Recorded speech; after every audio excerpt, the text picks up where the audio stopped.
Imagine a world where nothing is random, and major events that happen worldwide were written down hundreds of years ago. What you're about to hear was recorded in 1967, and it perfectly describes the world we live in today.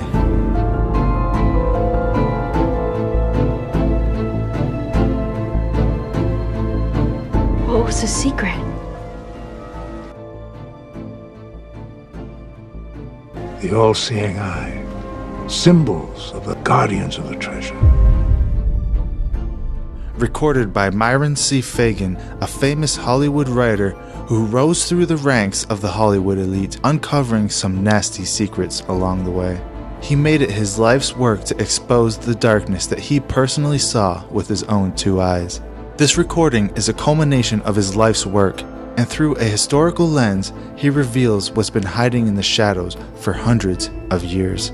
What you're about to hear is not conspiracy theory, rather is documented historical fact that holds up to the most rigid scrutiny. And without further ado, I bring you the Illuminati and the Council on Foreign Relations.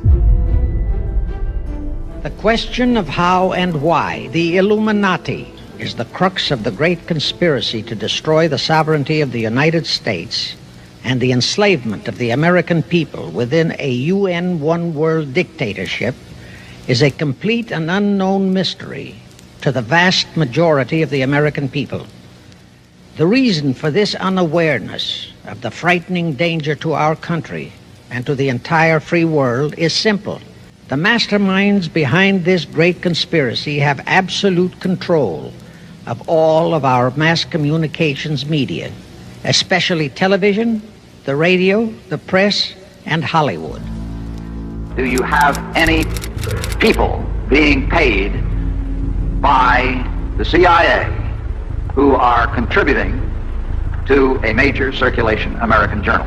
We do have people who submit pieces to two American journals. Do you have any people paid by the CIA who are working for television networks? This, I think, gets into the kind of getting into the details, Mr. Chairman, that I'd like to get into in executive session. Do you have any people being paid by the CIA who are contributing to the national news services, AP and UPI?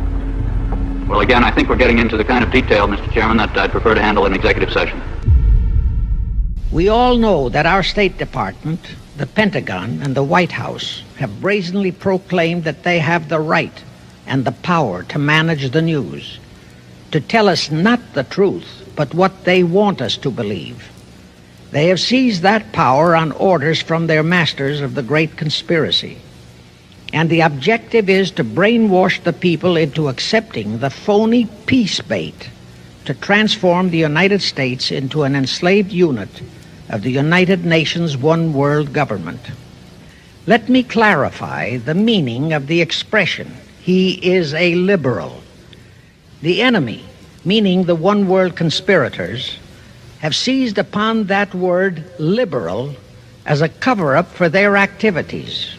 It sounds so innocent and so humanitarian to be liberal. This satanic plot was launched back in the 1760s when it first came into existence under the name of the Illuminati. This Illuminati was organized by one Adam Weishaupt, born a Jew, who was converted to Catholicism and became a Catholic priest, and then, at the behest of the then newly organized House of Rothschild, defected and organized the Illuminati. Naturally, the Rothschilds financed that operation. And every war since then, beginning with the French Revolution, has been promoted by the Illuminati, operating under various names and guises. I say under various names and guises because after the Illuminati was exposed and became too notorious, Weishaupt and his co-conspirators began to operate under various other names. In the United States, immediately after World War I, they set up what they called the Council on Foreign Relations, commonly referred to as the CFR. And this CFR is actually the Illuminati in the United States. Perhaps the most vital directive in Weishaupt's plan was to obtain absolute control of the press, at that time the only mass communications media, to distribute information to the public, so that all news and information could be slanted, so that the masses could be convinced that a one-world government is the only solution to our many and varied problems. Now do you know who owns and controls our mass communications media? I'll tell you, practically all the movie lots in Hollywood is owned by the Lehmans, Kuhn Loeb and Company, Goldman Sachs, and other internationalist bankers. All the national radio and TV channels in the nation are owned and controlled by those same internationalist bankers. The same is true of every chain of metropolitan newspapers and magazines, also of the press wire services, such as Associated Press, United Press International, etc. The supposed heads of all those media are merely the fronts for the internationalist bankers, who in turn compose the hierarchy of the CFR, today's Illuminati in America. Now can you understand why the Pentagon's press agent Sylvester so brazenly proclaimed that the government has the right to lie to the people? What he really meant was that our CFR-controlled government had the power to lie to and be believed by the brainwashed American people. And let's again go back to the first days of the Illuminati. In 1785, the Bavarian government outlawed the Illuminati and closed the lodges of the Grand Orient. In 1786, they published all the details of the conspiracy. The English title of that publication is The Original Writings of the Order and Sect of the Illuminati. Copies of the entire conspiracy were sent to all the heads of church and state in Europe. But the power of the Illuminati, which was actually the power of the Rothschilds, was so great that this warning was ignored. Nevertheless, Illuminati became a dirty word, and it went underground. At the same time, Weishaupt ordered Illuminists to infiltrate into the lodges of Blue Masonry and form their own secret societies within all secret societies. Only Masons who proved themselves internationalists and those whose conduct proved they had defected from God were initiated into the Illuminati. Thenceforth, the conspirators donned the cloak of philanthropy and humanitarianism to conceal their revolutionary and subversive activities, and that all that secrecy emphasizes the power of the masterminds of the Illuminati to prevent such terrible events of history from being taught in our schools. In 1834, the Italian revolutionary leader Giuseppe Mazzini was selected by the Illuminati to direct their revolutionary program throughout the world. He served in that capacity until he died in 1872. But some years before he died, Mazzini had enticed an American general named Albert Pike into the Illuminati. Pike was fascinated by the idea of a one-world government, and ultimately he became the head of this Luciferian conspiracy. Between 1859 and 1871, Pike, worked out a military blueprint for 3 world wars and various revolutions throughout the world, which he considered would forward the conspiracy to its final stage in the 20th century. Again, I remind that these conspirators were never concerned with immediate success. They always operated on a long-range view. Pike did most of his work in his home in Little Rock, Arkansas.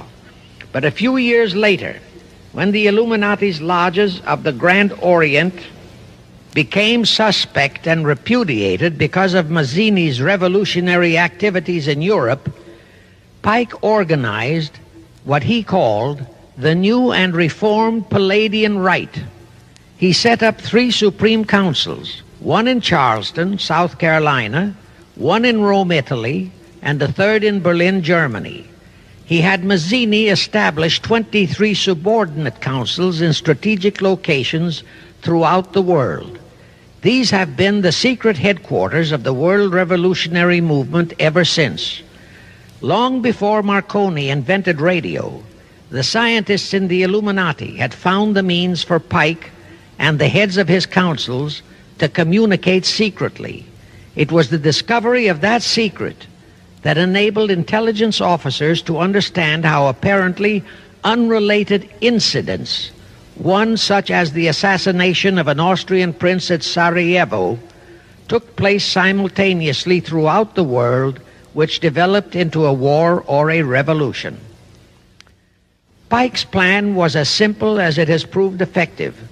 It called for communism, Nazism, political Zionism, and other international movements be organized and used to foment 3 global world wars and at least 2 major revolutions.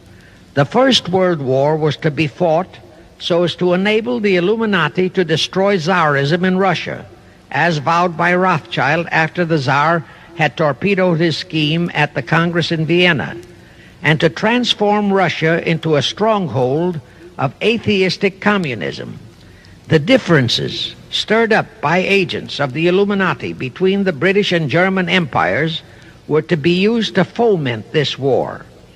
After the war would be ended, communism was to be built up and used to destroy other governments and weaken religions. World War II, when and if necessary, was to be fomented by using the controversies between fascists and political Zionists. During this World War II, international communism was to be built up until it equaled in strength that of united Christendom. When it reached that point, it was to be contained and kept in check until required for the final social cataclysm.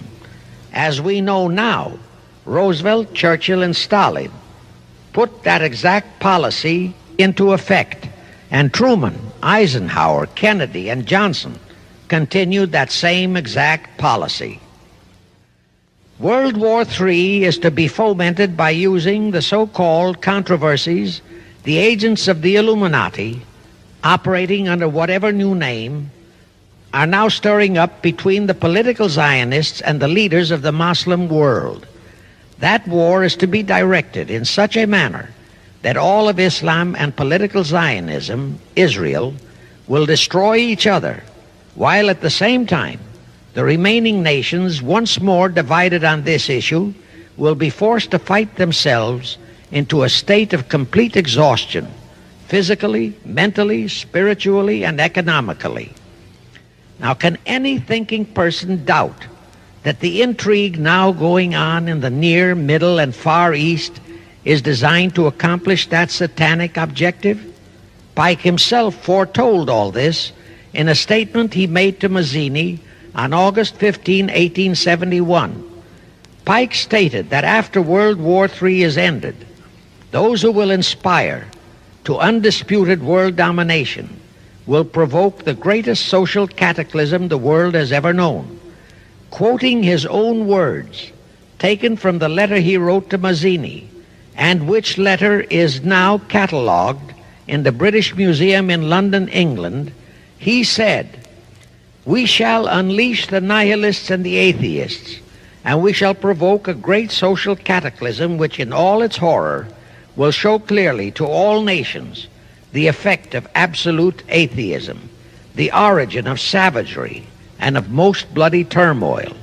Then everywhere the people forced to defend themselves against the world minority of revolutionaries will exterminate those destroyers of civilization, and the multitudes disillusioned with Christianity, whose deistic spirits will be from that moment on without direction and leadership, and anxious for an ideal but without knowledge where to send its adoration, will receive the true light through the universal manifestation of the pure doctrine of Lucifer, brought finally out into public view, a manifestation which will result from a general reactionary movement which will follow the destruction of Christianity and atheism, both conquered and exterminated at the same time. When Mazzini died in 1872, Pike made another Italian revolutionary leader named Adrian Lemmi his successor. Lemmi, in turn, was succeeded by Lenin and Trotsky, then by Stalin. The revolutionary activities of all those men were financed by British, French, German, and American international bankers, all of them dominated by the House of Rothschild. We are supposed to believe that the international bankers of today, like the money changers of Christ's day, are only the tools or agents of the great conspiracy, but actually they are the masterminds behind all of it. While the general public has been brainwashed by all the mass communications media into believing that communism is a movement of the so-called workers, the actual fact is that both British and American intelligence officers have authentic documentary evidence that international liberals operating through their international banking houses, particularly the House of Rothschild, have financed both sides in every war and revolution since 1776. Those who today comprise the conspiracy, the CFR in the United States, direct our governments, whom they hold in usury through such methods as the Federal Reserve System in America, to fight wars such as Vietnam, created by the United Nations, so as to further Pike's Illuminati plans to bring the world to that stage of the conspiracy when atheistic communism and the whole of Christianity can be forced into an all-out Third World War within each remaining nation, as well as on an international scale. Now let me show you how our federal government and the American people have been sucked into the one-world takeover plot of the Illuminati Great Conspiracy. And always bear in mind that the United Nations was created to become the housing for that one-world so-called liberal conspiracy. The real foundations of the plot for the takeover of the United States were laid during the period of our Civil War. Not that Weishaupt and the earlier masterminds had ever overlooked the New World.